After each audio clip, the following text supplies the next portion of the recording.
আসসালামু আলাইকুম বন্ধুরা, আপনারা সবাই কেমন আছেন? আমরা সবাই ভালো আছি। Welcome back to my channel. প্রথমে বাজার থেকে সুন্দর কচি লাউ নিয়ে আসলাম। শীত পড়েছে আর শীতে দুধ লাউ খাওয়া হবে না তা তো হয় না। তো লাউগুলো ভালো করে ছুলে আমি ধুয়ে নিয়েছি। তারপরে আমি এইভাবে কুচিয়ে নিলাম। একটা একটা করে আমি ভালো করে এইভাবে কুচিয়ে নিব। একটু ধৈর্যের সাথে কুচাইতে হয় যাতে হাতে না লাগে। তারপর আমি যখন লাউগুলো সব কুচানো হয়ে যাবে তখন লাউগুলো আরেকটু পানি দিয়ে আমি ভালো করে একটা স্ট্রেনারে করে আমি ধুয়ে নিব।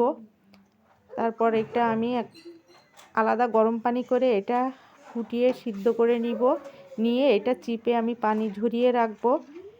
এরপর আমি দুধ ভালো করে ঘন করে দুধটা জাল দিয়ে নিয়ে তার ভিতর এলাচ দারচিনি এগুলো দিয়ে দিয়েছি। এরপর আমি ওই দুধের ভিতরে সিদ্ধ করে রাখা কুচানো লাউগুলো দিয়ে দিয়েছি। এরপর ভালো করে আস্তে আস্তে আমি নাড়তে থাকবো। এইভাবে নাড়তে নাড়তে রান্না করা হয়ে যাবে। যখন একদম ঘন হয়ে আসবে তখন আমি নামিয়ে ফেলবো। হয়ে যাবে আমার দুধ লাউ রান্না করা। এরপর একটু কাজু বাদাম বা কিশমিশ দিয়ে ছিটায় পরিবেশন করা যায়। তো এই যে আমি আস্তে আস্তে যতক্ষণ না ভালো করে একদম সিদ্ধ হয়ে মুলাম হয়ে যায় তখন আমি নাড়তেই থাকবো।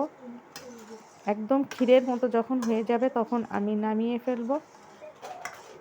এখন ঘন ঘন এইভাবে নাড়তে হবে যদি নিচে লেগে না যায়, কারণ যখন একদম ঘন হয়ে আসে তখন ভয়ও থাকে যাতে নিচে লেগে না যায়। বন্ধুরা, আপনারা সবাই ভালো থাকবেন, সুস্থ থাকবেন, আমাদের জন্য দোয়া করবেন। আল্লাহ হাফেজ।